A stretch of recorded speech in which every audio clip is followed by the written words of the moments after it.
Hello, welcome back to another episode of Mountain Gym Card Collectibles. Hope you're out there having a great week so far. Hope you had a great Thanksgiving. I kind of took a break from sports card or creating sports card content, and I just took a break from the whole community in general. And that's actually what I want to talk about today is how you can get into different hobbies.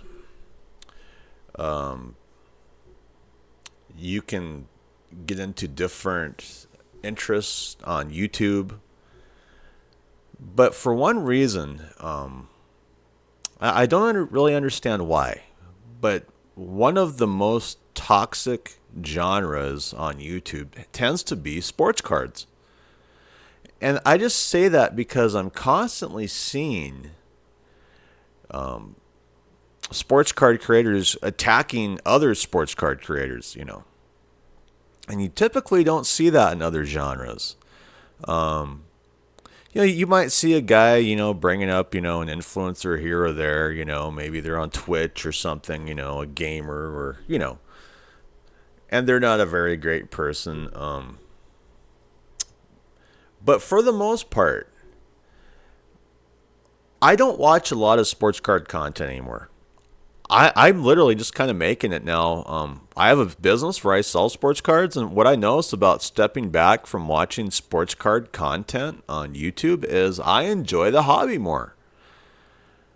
And I'm not sure why that's the case. Is it the fact that YouTube has christened certain influencers over others? And maybe I haven't seen these, but I mean, if I had $1 for every YouTube sports card show where they're trying to destroy Neo or Sports Card Dad, more than Jeff Wilson, more than any of the wealthy acolytes, I just shake my head.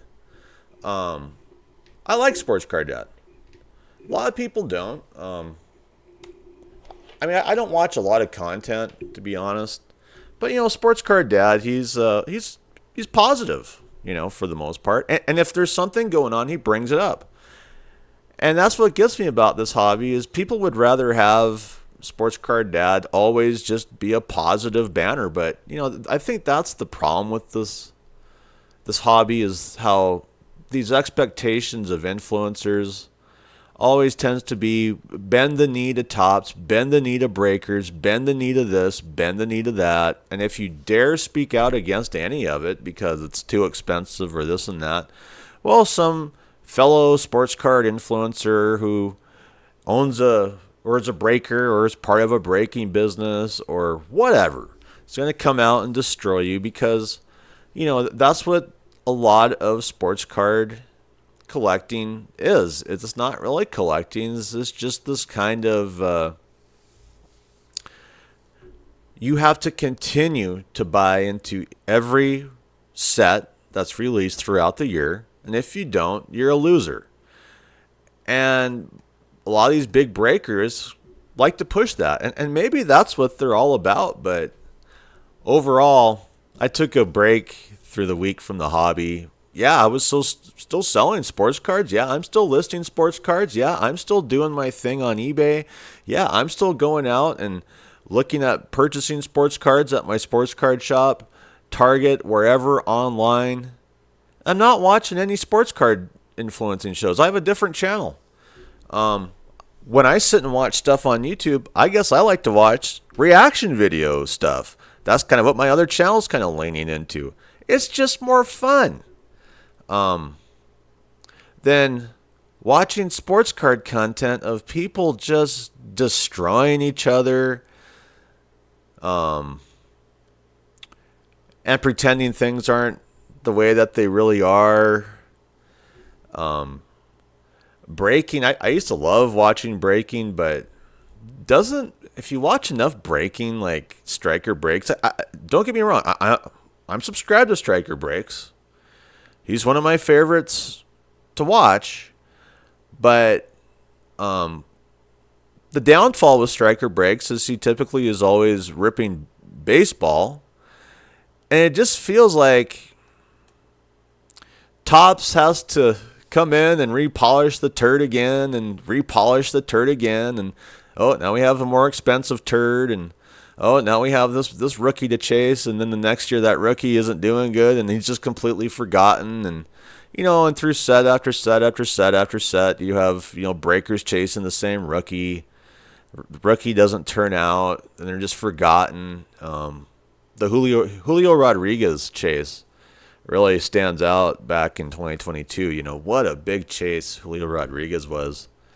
Hardly anyone even talks about him anymore. Hardly anyone chases his card anymore. I have Julio Rodriguez cards. No one cares about Julio Rodriguez. And it's not just Julio Rodriguez. It's so many other rookies out there, and so you're watching these breakers and, oh, here's another auto of this rookie or this guy. And it's just like, it just seems like you're watching a rerun. And then, back to the breakers are always thinking they're better than everybody else, who makes content. And that's what I just don't like about the sports card community on YouTube. It's so toxic. I mean, whether it's other creators destroying other creators, whether it's breakers acting like they're better than everybody else, whether it's Topps and Michael Rubin, creating this nightmare monopoly that, only the wealthy 1% can buy into, purchasing boxes to rip open and leaving people to, either just chase singles down on YouTube or not YouTube, eBay. It's a nightmare. And to step back from the YouTube sports card community for me is I just watch my own content really anymore. I'll be honest. I do my videos. I watch to make sure there aren't any mistakes, and I'm out of here. It's just like, if you guys want to watch it. If you don't, I honestly, I just don't even care anymore. It's kind of a journal for me to stay positive, to stay in the game. That's really what my channel's become. I'm not monetized. No one's ever doing me any favors, but it's just, like I said, if I had $1 for every video that was created to try and tear down, sports card influencers or calling out corporations or other big influencers or breaks or this and that, or for the fact that this hobby really just prices out a lot of its people, once again, I mean, if I had $1 for every video that I watched of fellow sports card influencers just trying to destroy Sports Card Dad for talking about issues like, expensive sports cards, expensive boxes, people leaving the hobby, I'd probably be wealthy. Because that seems to be what sports cards is about, is destroying each other. It's kind of like the old 1990s Notorious B.I.G. Tupac issue, West Coast versus East Coast. And honestly, I just don't even care anymore. And that's just it, is I think that if you're someone who's new to the hobby and you look at the sports card influencers on YouTube and the breakers, you may be interested at first. But eventually, after you watch enough breaks, after you watch enough sports card influencers, after you watch enough people ripping open a pack here or there, trying to show every damn card that they found on the market, it just gets boring. And it's toxic. So much of it is toxic. I mean, I wore a mask once to a sports card show, and I never got any hell from anybody about wearing a mask anywhere in my community, except for some idiot at my local sports card show. Big surprise. Why is that? It is toxic. Sports card people are toxic. I don't know why. Are they angry that they're not the athletes themselves?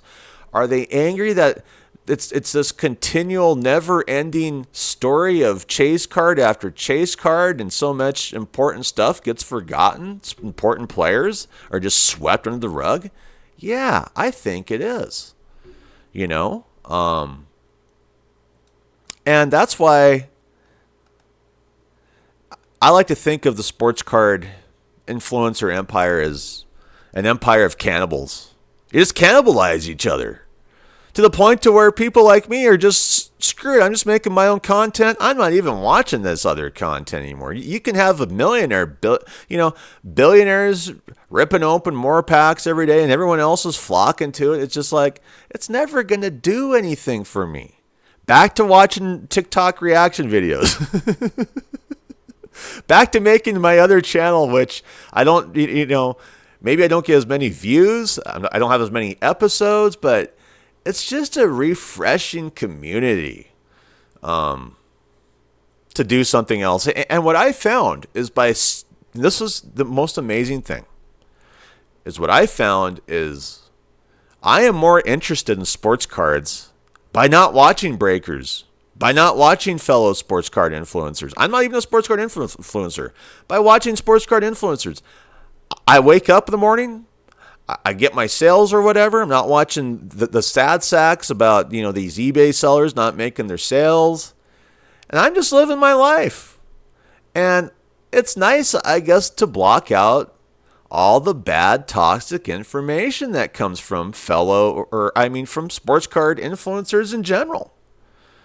All the numbers, which sports card's going down, which sports card's going up, why this year's no good, why this year's better, why this set's garbage, why this set's awesome, why Topps has to keep creating 1 million sets per year with 1 million one-of-ones, which one-of-ones have been used and abused, artificial scarcity, billionaires who don't know anything about the hobby taking it over, constantly hijacking it, and eventually just kind of go, well, I'm just going to do my own thing, sell my own cards. If I get some sales, I get some sales. If I don't, I don't.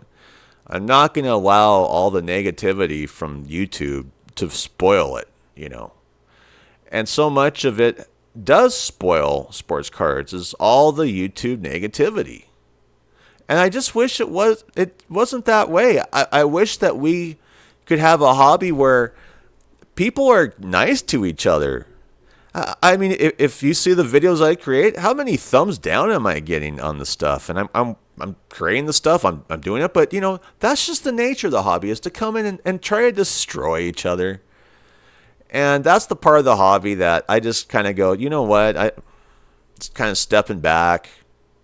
And enjoying myself and just taking a break. And I think everyone has to do it.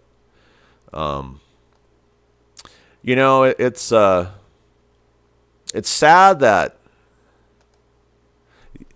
YouTube, it's sad that people choose wealth over truth. It's sad that people would rather have someone blowing smoke up their butts over someone's, pointing out the issues within the sports card community, within the sports card hobby.